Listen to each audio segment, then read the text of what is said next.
Tonight, fly tipping, the problem that won't stop growing. You can see a van's pulled up, and this is absolutely brazen because there's a sign there that says we've got a camera. The cost for communities. This is undoubtedly a national crisis. We're spending billions of pounds clearing this rubbish up.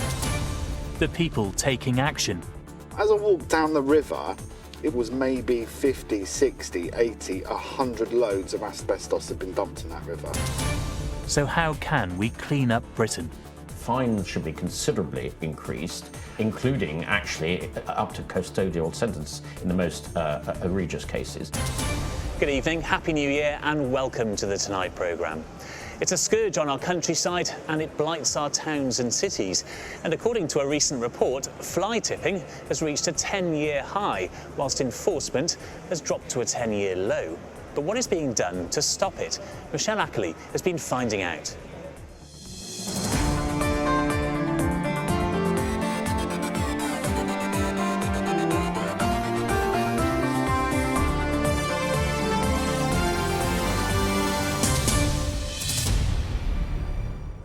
One persistent problem comes from unlicensed waste carriers who advertise online to take household waste away at a cut price cost. They then dispose of it illegally, leaving the person who created the waste in the first place liable to be fined. That's exactly what happened to anti-fly tipping entrepreneur Martin Montague, who made it his life's mission to combat fly tippers after he fell victim to an illegitimate waste carrier. Martin designed an app called ClearWaste for members of the public to report fly tipping, and now personally gathers evidence which he then shares with the authorities. I could well have someone, but it's...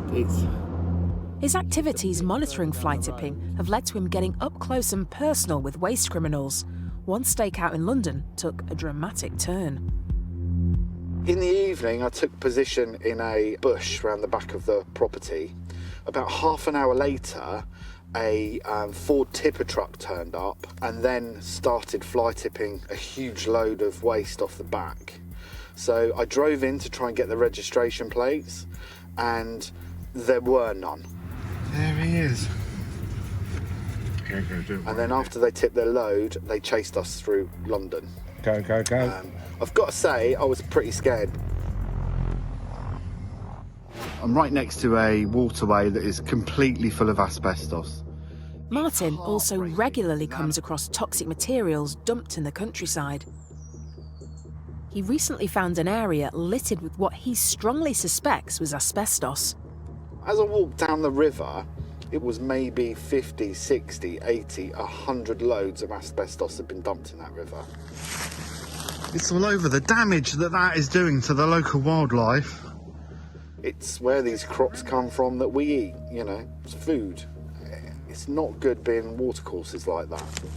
It's horrific.